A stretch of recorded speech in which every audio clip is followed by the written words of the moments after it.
Dahulu, aku bertanggung jawab atas pekerjaan penyiraman di gereja kami. Suatu hari, pemimpin kami mendatangiku dan berkata bahwa dia sedang bersiap-siap menugaskanku untuk bertanggung jawab atas pekerjaan produksi film. Aku sangat terkejut. Aku pernah bertanggung jawab untuk pekerjaan produksi film setahun yang lalu. Tetapi keinginanku yang kuat untuk cepat sukses telah menyebabkan kendala-kendala. Dan pada akhirnya, aku diberhentikan. Jika mereka menugaskanku untuk bertanggung jawab atas pekerjaan ini sekarang, apakah aku benar-benar akan mampu menanganinya? Bertanggung jawab atas pekerjaan produksi film membutuhkan lebih dari sekadar mampu melakukan pekerjaan tersebut. Diperlukan pengetahuan atas segala sesuatu hal yang berhubungan dengannya. Aku mempunyai terlalu banyak ketimpangan dalam keahlianku. Kemampuan dan kualitasku itu rata-rata. Jika aku pergi dan melakukan pekerjaan ini, dan kemudian gagal untuk memperoleh hasil, lalu apa yang akan kulakukan? Aku tahu aku tidak dapat menerima tugas ini. Aku memberitahu pemimpin tentang bagaimana aku telah diberhentikan dari tugas ini sebelumnya, dan mengapa hal itu terjadi, dan menegaskan bahwa kualitas dan kemampuan kerjaku tidak begitu baik. Aku menyiratkan bahwa aku tidak ingin menerima tugas itu.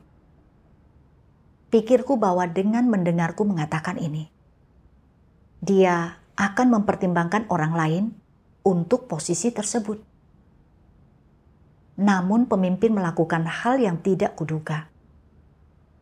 Dia bersekutu denganku, memintaku untuk meninjau kembali pelajaran-pelajaran yang telah kupelajari dari kegagalanku yang sebelumnya, dan memberitahuku melaksanakan tugas ini dengan baik, dengan mengandalkan Tuhan. Aku jadi bingung. Aku tahu bahwa aku mendapat izin Tuhan untuk mengemban tugas ini, bahwa aku harus menerimanya dan tunduk. Namun aku takut kalau aku menerimanya dan tidak melakukan pekerjaan dengan baik, aku akan disingkapkan dan diberhentikan. Setelah mempertimbangkannya, aku memutuskan untuk mengambil risiko dan menerima tugas itu. Namun, membayangkan akan menjadi penanggung jawab pekerjaan produksi film membuatku takut. Saudari yang bertanggung jawab sebelum aku memiliki kemampuan dan kualitas yang tidak lebih buruk daripada aku. Jika dia saja tidak dapat melakukannya dengan baik, bagaimana denganku? Aku memikirkan tentang pekerjaan penyiraman yang aku lakukan saat ini. Pekerjaannya tidak terlalu sulit, dan hasil yang kuperoleh juga tidak terlalu jelek. Resikonya akan jauh lebih kecil jika tetap melaksanakan tugas itu. Melakukan pekerjaan produksi film itu sangat berbeda. Pekerjaan tersebut sangat sulit untukku, dan aku telah melakukan beberapa pelanggaran sebelumnya saat mengerjakan tugas produksi film. Jika aku tidak dapat melakukannya dengan baik kali ini dan menyebabkan kekacauan atau gangguan, aku takut aku akan disingkirkan. Aku bagai makan buah si malakama. Makin aku memikirkannya, makin aku merasa tertekan. Meskipun aku telah setuju untuk melakukannya, aku terus menundanya dengan alasan bahwa pekerjaan penyiraman belum diserahkan kepada orang lain. Aku tahu bahwa keadaan ini tidak benar. Jadi aku berdoa kepada Tuhan, memohon kepadanya agar membimbingku untuk memahami tentang diriku sendiri dan menolongku membalikkan keadaan ini. Setelah berdoa, aku membaca beberapa firman Tuhan. Tuhan Yang Maha Kuasa berfirman, ketika Nuh melakukan seperti yang Tuhan perintahkan, ia tidak tahu apa maksud Tuhan. Ia tidak tahu apa yang ingin Tuhan capai. Tuhan hanya memberinya perintah dan memerintahkannya untuk melakukan sesuatu, dan tanpa banyak penjelasan, Nuh langsung melakukannya. Ia tidak mencoba untuk diam-diam mencari tahu keinginan Tuhan. Ia juga tidak menentang Tuhan ataupun menunjukkan ketidaktulusan. Ia hanya pergi dan melakukannya sesuai perintah dengan hati yang murni dan sederhana. Apapun yang Tuhan suruh ia lakukan, ia melakukannya, dan tunduk serta mendengarkan firman Tuhan mendukung kepercayaannya dalam apa yang ia lakukan. Tanpa banyak berpikir dan sesederhana itulah, ia menangani apa yang Tuhan percayakan. Esensi tindakannya adalah ketundukan, tidak menebak-nebak, tidak menentang, dan terlebih lagi tidak memikirkan kepentingan pribadinya sendiri dan untung ruginya. Lebih jauh lagi, ketika Tuhan berkata ia akan menghancurkan dunia dengan air bah, Nuh tidak bertanya kapan atau bertanya apa yang akan terjadi dengan segalanya, dan yang pasti ia tidak menanyakan kepada Tuhan bagaimana ia akan menghancurkan dunia. Ia hanya melakukan seperti yang Tuhan perintahkan. Bagaimanapun Tuhan ingin itu dibuat dan dibuat dengan apa, ia melakukan persis seperti yang Tuhan minta dan juga mulai bertindak segera setelah diperintahkan. Ia bertindak sesuai dengan instruksi Tuhan dengan sikap yang ingin memuaskan hati Tuhan. Ia hanya tunduk, mendengarkan, dan melakukan sesuai perintah. Aku tersentuh oleh sikap Nuh sewaktu mendapat amanat Tuhan. Ketika Nuh dipercayakan Tuhan untuk mengemban amanat tersebut, dia belum mengerti maksud Tuhan. Namun, dia tidak meragukan, menolak, ataupun mengira-ngira permintaan Tuhan. Dan dia juga tidak membuat berbagai alasan untuk tidak melakukannya. Yang dia tunjukkan adalah ketaatan dan ketundukan semata, dan melakukan seperti yang Tuhan perintahkan, tanpa menimbang untung ruginya. Selain berusaha keras untuk memenuhi permintaan Tuhan dan menyelesaikan amanatnya. Hal ini membuatku merasa sangat malu ketika aku memikirkan sikapku terhadap tugasku. Ketika pemimpin memberitahukan rencananya untuk menempatkanku di pekerjaan produksi film, belum apa-apa, aku sudah mengira-ngira, dan rasa khawatir mulai berkembang dalam hatiku. Pikirku, pastilah pekerjaan produksi film itu sangat sulit, dan sedikit saja terjadi kelalaian akan mengakibatkan kesalahanku diungkapkan. Ini membuatku ingin menghindar dari tugas. Dahulu ketika aku mengerjakan tugas itu, aku tidak melakukannya dengan baik. Ini terlebih merupakan alasan mengapa aku seharusnya menerimanya dengan hati bersyukur kali ini, sambil memikirkan maksud Tuhan sewaktu melaksanakannya, dan sebagai pengganti utangku di masa lalu. Namun, aku hanya memikirkan kepentinganku sendiri. Sehingga aku mencurigai Tuhan dan membentengi diri terhadapnya. Merasa seakan-akan Tuhan ingin menjauhkanku dari harapan dan takdirku di masa depan dengan memberikanku tugas ini. Kusadari bahwa aku tidak punya hati nurani atau nalar, Ketika semuanya berjalan baik dan tidak ada masalah dalam hidupku, aku menyerukan kesanggupanku untuk tunduk dan memuaskan Tuhan. Namun, begitu Dia ingin aku mengambil suatu tanggung jawab, aku mulai memikirkan diri sendiri tanpa menunjukkan sedikit pun ketundukan. Makin aku memikirkannya, makin aku merasa malu. Dan aku bertekad untuk tidak menghindari tugasku lagi. Namun, hatiku masih dibebani oleh kekhawatiran yang belum hilang sepenuhnya. Jadi, aku tetap berdoa kepada Tuhan untuk mencari jawaban yang dapat menolongku menyelesaikan masalah ini.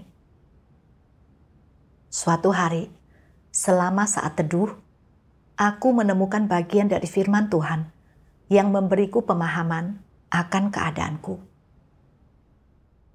Tuhan Yang Maha Kuasa berfirman, "Ada orang-orang yang takut bertanggung jawab saat melaksanakan tugas mereka. Jika gereja memberi mereka tugas, pertama-tama mereka akan mempertimbangkan apakah pekerjaan itu menuntut mereka untuk bertanggung jawab atau tidak, dan jika ya, mereka tidak akan menerima tugas itu.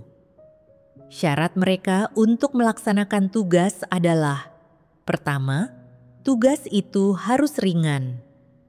Kedua, tugas itu tidak menyibukkan atau melelahkan. Dan ketiga, apapun yang mereka lakukan, mereka tidak perlu bertanggung jawab. Hanya tugas semacam itulah yang mau mereka lakukan. Orang macam apakah ini? Bukankah ini orang yang licin dan licik? Mereka tidak mau memikul tanggung jawab sekecil apapun. Mereka bahkan takut dedaunan akan menghancurkan tengkorak mereka saat berguguran dari pohon. Tugas apa yang mampu dilaksanakan oleh orang semacam ini? Apa gunanya mereka berada di rumah Tuhan? Pekerjaan rumah Tuhan ada kaitannya dengan pekerjaan melawan iblis dan penyebaran Injil Kerajaan. Tugas apa yang tidak memerlukan tanggung jawab? Apakah menurutmu menjadi seorang pemimpin mengandung tanggung jawab? Bukankah tanggung jawab mereka lebih besar, dan bukankah mereka harus lebih bertanggung jawab? Entah engkau menyebarkan Injil, bersaksi, membuat video, dan sebagainya. Pekerjaan apapun yang kau lakukan, selama itu berkaitan dengan prinsip kebenaran, itu mengandung tanggung jawab. Jika engkau melaksanakan tugasmu tanpa prinsip, itu akan memengaruhi pekerjaan rumah Tuhan, dan jika engkau takut bertanggung jawab, berarti engkau tidak mampu melaksanakan tugas apapun.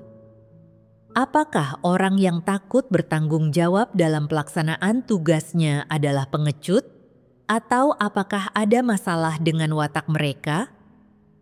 Engkau harus bisa membedakannya. Sebenarnya ini bukan masalah kepengecutan.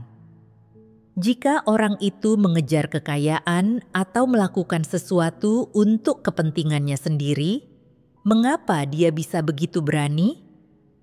Dia mau mengambil risiko apapun. Namun, ketika dia melakukan sesuatu untuk gereja, untuk rumah Tuhan, dia sama sekali tak mau mengambil risiko. Orang-orang semacam itu egois dan tercela, yang paling curang dari semuanya. Siapapun yang tidak bertanggung jawab dalam pelaksanaan tugasnya, berarti tidak sedikit pun tulus kepada Tuhan, apalagi memiliki kesetiaan. Orang macam apa yang berani bertanggung jawab? Orang macam apa yang memiliki keberanian untuk menanggung beban yang berat? Orang yang bertindak sebagai pemimpin dan maju dengan berani pada saat paling genting dalam pekerjaan rumah Tuhan, yang tidak takut memikul tanggung jawab yang berat dan menanggung kesukaran besar.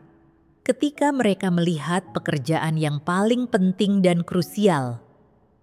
Seperti itulah orang yang setia kepada Tuhan, prajurit Kristus yang baik. Apakah dalam hal ini, semua orang yang takut bertanggung jawab dalam tugas mereka bersikap seperti itu karena mereka tidak memahami kebenaran? Tidak, itu adalah masalah dalam kemanusiaan mereka. Mereka tidak memiliki rasa keadilan atau tanggung jawab. Mereka adalah orang-orang yang egois dan tercela, bukan orang-orang yang percaya kepada Tuhan dengan hati yang tulus, dan mereka tidak menerima kebenaran sedikit pun. Karena alasan inilah, mereka tidak dapat diselamatkan. Hatiku sangat tersentuh oleh firman Tuhan itu. Sebelumnya, aku tidak berpikir bahwa penolakanku atas tanggung jawab merupakan masalah yang serius. Namun sekarang, melalui penyingkapan dari firman Tuhan, aku memahami bahwa orang yang takut untuk menerima tanggung jawab adalah tipe orang yang paling egois dan licik. Orang-orang seperti ini tidak memiliki ketulusan terhadap Tuhan. Dan jika mereka hidup dalam keadaan seperti ini terlalu lama dan tidak berubah, mereka akan dibenci Tuhan pada akhirnya.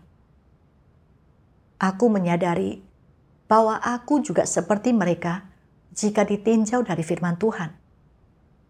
Egois, tercela, licin dan licik. Aku sepenuhnya menyadari bahwa orang yang bertugas di pekerjaan produksi film itu baru saja dimutasi, dan terdapat kebutuhan yang mendesak untuk mendapatkan orang yang dapat mengisi posisinya. Sedangkan aku sudah berpengalaman dengan pekerjaan itu dan personelnya. Jadi, akulah calon yang paling sesuai untuk posisi itu sekarang. Namun karena ingin cari aman, aku menolak mengemban tugas itu. Aku memberi alasan bahwa kualitasku rendah dan kemampuan kerjaku kurang. Tetapi sebenarnya, aku hanya ingin menghindari tugas itu. Pada saat yang genting ini, aku bertindak seperti seorang pengecut dan sama sekali tidak melindungi pekerjaan gereja. Aku egois, tercelah, dan tidak punya kemanusiaan.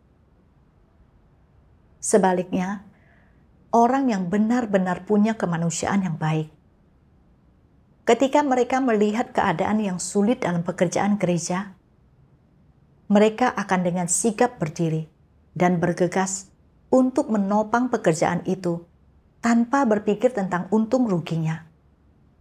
Sekalipun mereka memiliki kesulitannya sendiri atau dalam kekurangan, mereka tidak akan menghindar dari tugas.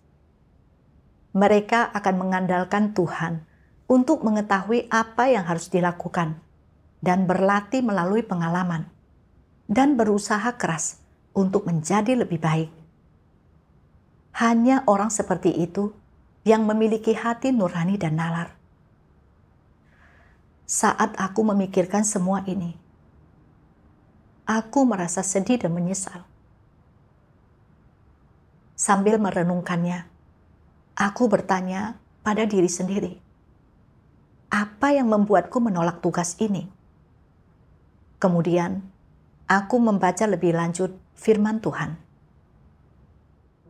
Tuhan yang Maha Kuasa berfirman, ketika tugas mereka disesuaikan, jika keputusan itu dibuat oleh gereja, orang-orang seharusnya menerima dan menaati.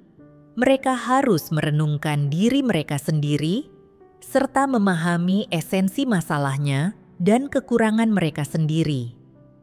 Ini sangatlah bermanfaat bagi orang-orang dan merupakan sesuatu yang harus diterapkan. Mengenai sesuatu yang begitu sederhana, orang biasa dapat mengetahuinya dan memperlakukannya dengan benar, tanpa menemui terlalu banyak kesulitan atau rintangan yang tidak dapat diatasi. Ketika penyesuaian sederhana dilakukan dalam tugas mereka, orang seharusnya menjawab dengan sikap yang taat, melakukan apa yang rumah Tuhan perintahkan kepada mereka, dan melakukan apa yang mampu mereka lakukan, dan apapun yang mereka lakukan, mereka melakukannya sesuai dengan kemampuan mereka, dengan segenap hati dan segenap kekuatan mereka. Apa yang telah Tuhan lakukan tidak salah. Kebenaran sesederhana itu dapat diterapkan oleh orang yang memiliki sedikit hati nurani dan nalar, tetapi ini di luar kemampuan antikristus. Dalam hal penyesuaian tugas, antikristus akan langsung berargumen, berdalih, dan menunjukkan sikap yang menentang, dan jauh di lubuk hatinya mereka tidak mau menerimanya. Apa sebenarnya yang ada di dalam hati mereka? Kecurigaan dan keraguan. Kemudian mereka menggali informasi dari orang lain dengan berbagai cara, menguji situasi dengan perkataan dan tindakannya, bahkan memaksa dan membujuk orang lain untuk mengatakan yang sebenarnya dan berbicara jujur melalui cara-cara yang tidak bermoral. Mengapa mereka membuat hal yang sederhana menjadi begitu rumit? Hanya ada satu alasan. Antikristus tidak pernah menaati pengaturan rumah Tuhan, dan mereka selalu sangat mengaitkan tugas, ketenaran, keuntungan, dan status dengan harapan untuk mendapatkan berkat dan tempat tujuan di masa depan, seolah-olah begitu reputasi dan status mereka hilang, harapan mereka untuk mendapatkan berkat dan upah pun hilang, dan ini rasanya seperti kehilangan nyawa mereka. Jadi, mereka pun bersikap waspada terhadap para pemimpin dan pekerja rumah Tuhan, karena takut ada orang yang akan mengenali dan mengetahui yang sebenarnya tentang mereka, sehingga mereka kemudian akan diberhentikan dan impian mereka untuk mendapatkan berkat akan hancur. Mereka berpikir bahwa mereka harus menjaga reputasi dan status mereka demi harapan mereka untuk mendapatkan berkat. Seorang antikristus memandang berkat sebagai sesuatu yang lebih besar daripada surga, lebih besar daripada hidup, lebih penting daripada mengejar kebenaran, perubahan watak, atau keselamatan pribadi, dan lebih penting daripada melakukan tugas mereka dengan baik dan menjadi makhluk ciptaan yang memenuhi standar. Mereka berpikir bahwa menjadi makhluk ciptaan yang memenuhi standar, melakukan tugas mereka dengan baik dan diselamatkan, semua itu adalah hal-hal remeh yang hampir tidak layak disebutkan atau dikomentari, sedangkan mendapatkan berkat adalah satu-satunya hal di sepanjang hidup mereka yang tidak akan pernah bisa dilupakan. Dalam apapun yang mereka hadapi, sebesar atau sekecil apapun, mereka menghubungkannya dengan diberkati dan sangat berhati-hati dan penuh perhatian, serta selalu mencadangkan jalan keluar untuk diri mereka sendiri. Firman Tuhan mengungkapkan bahwa antikristus sangat jahat dan licik. Mereka akan mengambil satu hal yang sederhana dan gamblang, lalu membuatnya menjadi teramat rumit. Seorang antikristus akan membawa hal pengalihan tugas dan mengaitkannya dengan berkat dan tempat tujuan mereka. Antikristus melakukan tugas mereka hanya demi berkat mereka sendiri, dengan menganggapnya lebih penting dari yang lainnya. Mereka selalu merencanakan hasil dan tempat tujuan mereka sendiri, tanpa mempertimbangkan maksud-maksud Tuhan maupun pekerjaan gereja. Apa yang telah aku singkapkan melalui perilakuku sendiri adalah watak dari seorang antikristus. Menghadapi perubahan yang normal pada tugasku, aku memikirkannya berkali-kali dalam benakku. Betapa sedikitnya kesulitan-kesulitan dalam pekerjaan penyiraman yang aku lakukan saat ini. Betapa lancarnya pekerjaan itu. Betapa sedikitnya kesalahan yang kulakukan. Dan betapa kecilnya peluang untuk disingkap. Melaksanakan tugas ini lebih aman dan memastikan aku akan mendapat berkat. Sebaliknya, pekerjaan produksi film jauh lebih sulit dan dibutuhkan pemahaman yang kuat dari sejumlah keterampilan profesional dan prinsip. Jika aku gagal melakukannya dengan baik, aku akan disingkapkan dan diberhentikan. Bukan hanya itu, aku sudah pernah gagal sebelumnya. Aku takut kalau aku menimbulkan masalah lagi kali ini dan disingkirkan, maka aku tidak memiliki harapan sama sekali untuk menerima berkat. Aku menyadari bahwa aku telah melaksanakan tugasku dengan dasar pemikiran untuk mendapatkan berkat bagi diriku sendiri. Bahwa aku bersedia untuk bekerja sama jika itu menguntungkanku, tetapi menentang dan menolak menerimanya jika tidak menguntungkan.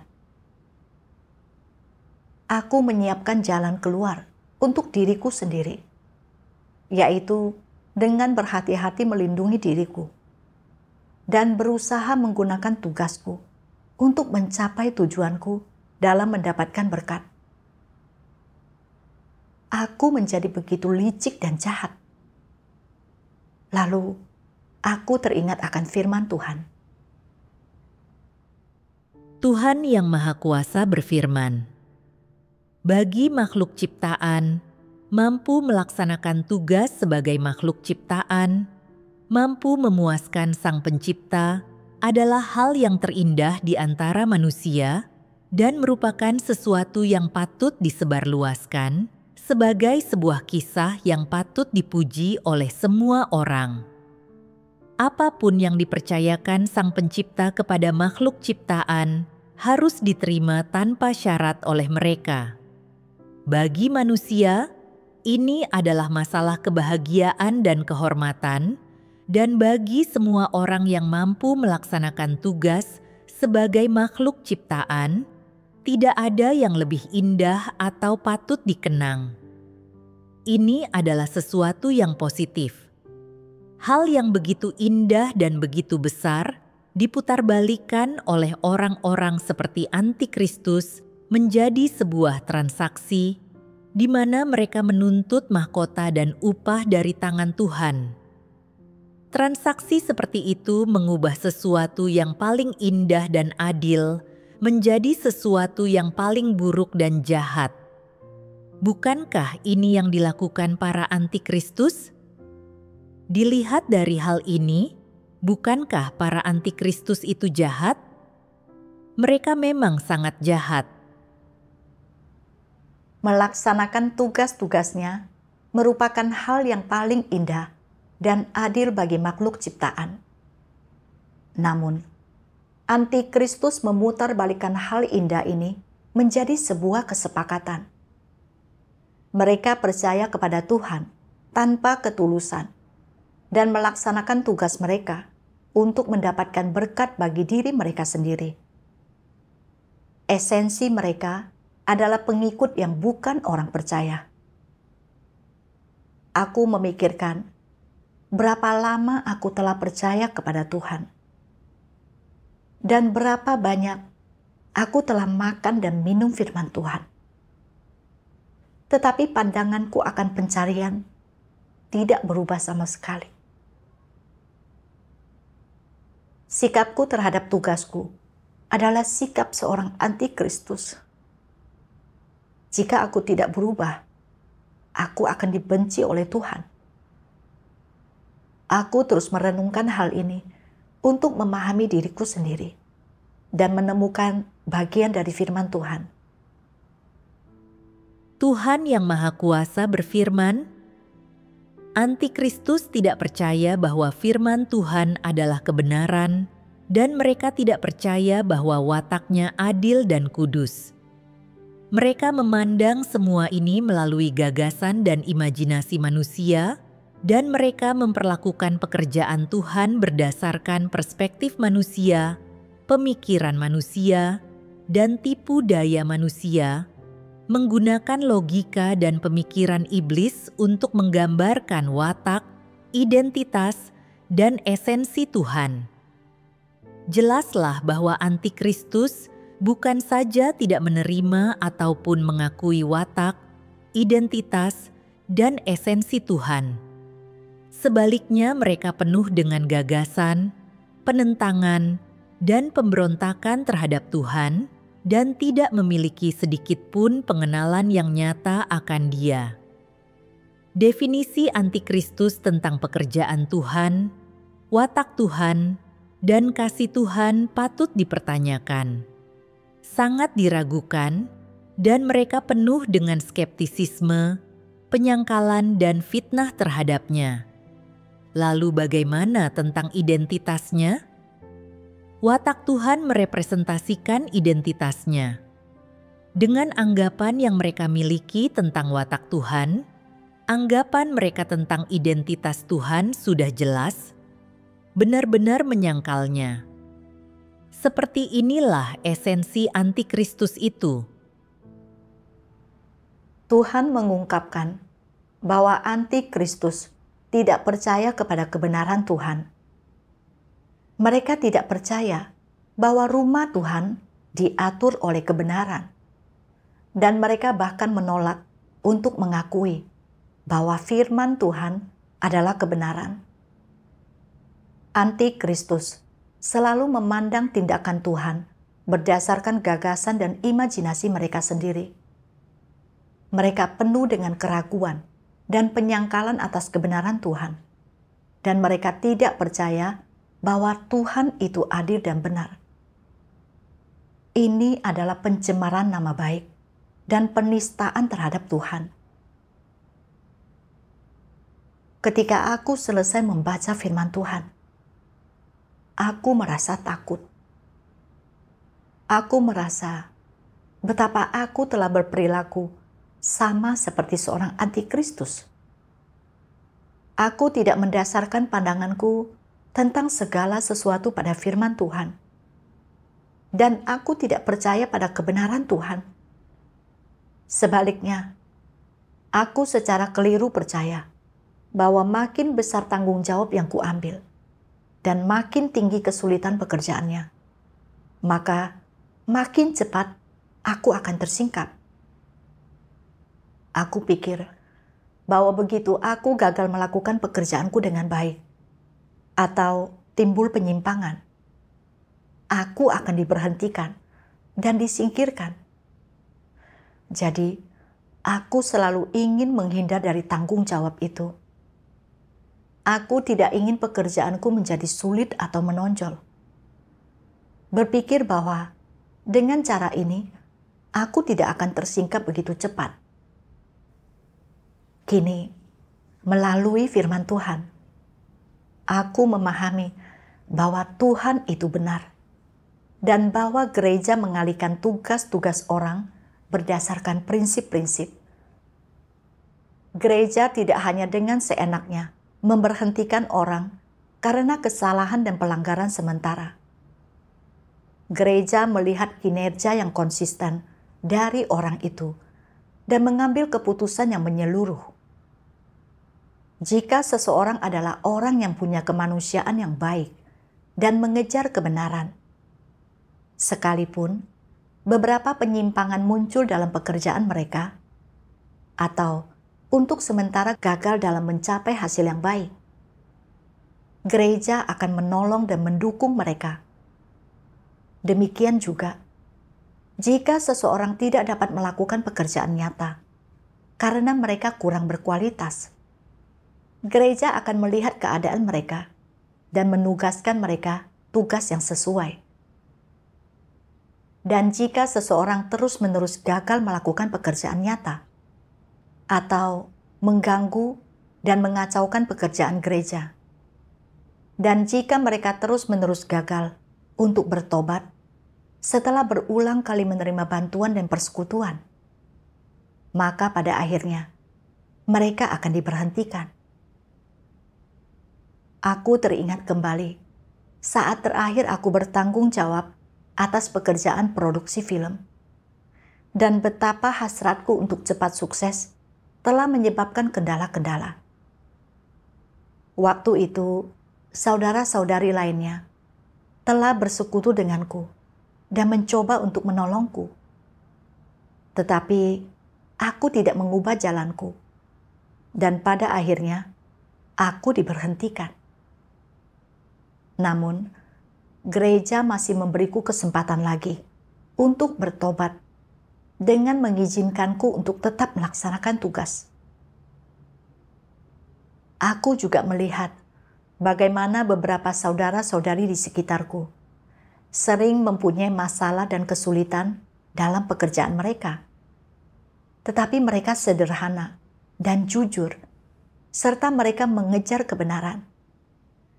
Meskipun mereka mempunyai masalah dan melakukan kesalahan, melalui peninjauan dan perenungan yang terus-menerus, mereka perlahan-lahan mampu memahami prinsip dan melaksanakan tugas dengan baik dan lebih baik lagi. Dari sini, aku bisa melihat bahwa Tuhan itu benar dan bahwa rumah Tuhan diatur oleh kebenaran. Mereka yang mengejar kebenaran dan yang berusaha dengan tulus terkadang dapat melakukan pelanggaran. Namun, asalkan mereka bersedia untuk bertobat, rumah Tuhan akan memberi mereka kesempatan sebanyak mungkin. Dan jika mereka mampu berubah, maka rumah Tuhan akan terus mempromosikan mereka dan membina mereka.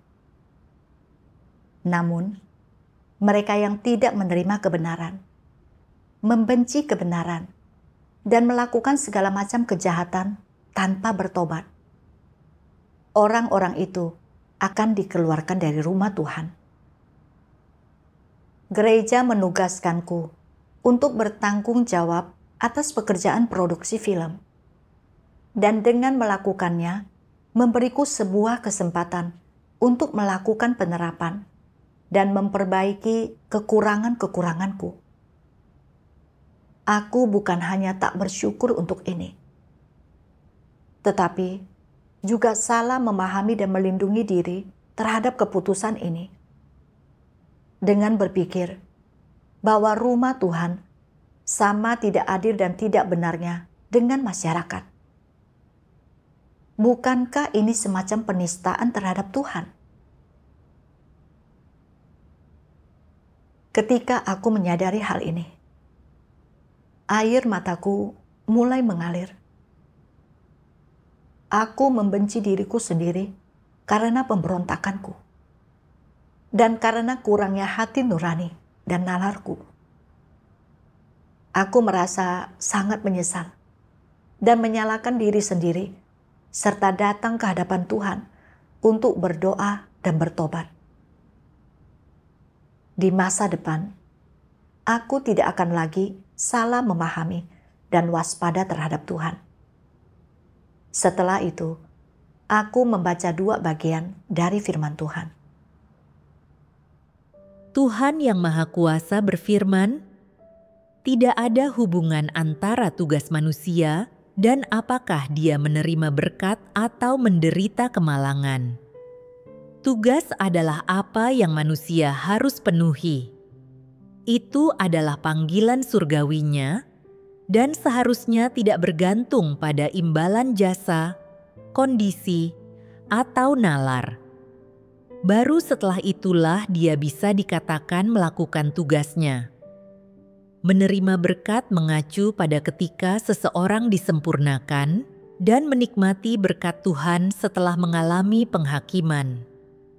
Menderita kemalangan mengacu pada ketika watak seseorang tidak berubah setelah mereka mengalami hajaran dan penghakiman. Mereka tidak mengalami proses disempurnakan, tetapi dihukum.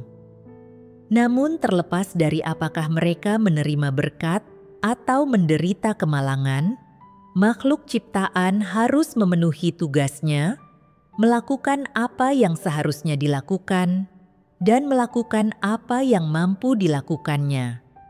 Inilah yang setidaknya harus dilakukan oleh orang yang mengejar Tuhan.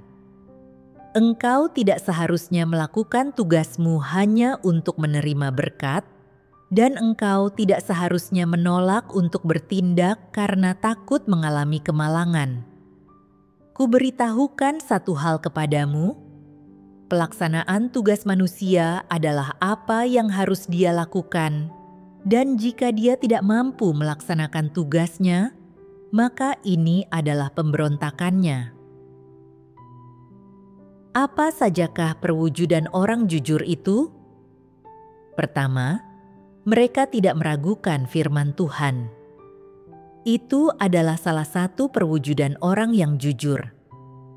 Selain ini, perwujudan yang terpenting adalah mencari dan menerapkan kebenaran dalam segala hal. Ini adalah perwujudan yang krusial. Engkau berkata bahwa engkau adalah orang yang jujur, tetapi engkau selalu mengesampingkan firman Tuhan dan hanya berbuat sekehendak hatimu.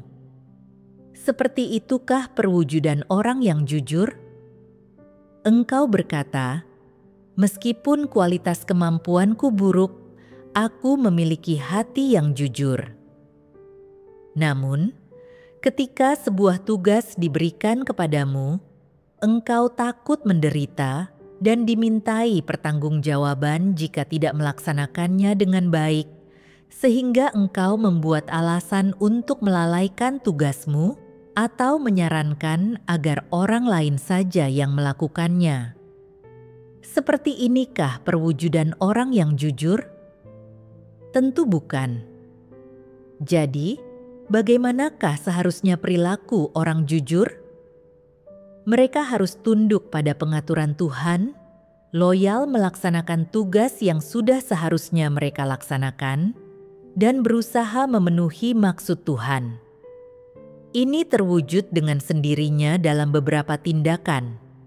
Pertama, engkau menerima tugasmu dengan hati yang jujur, tidak memikirkan kepentingan dagingmu, tidak setengah hati dalam melakukannya, dan tidak berencana licik demi keuntunganmu sendiri.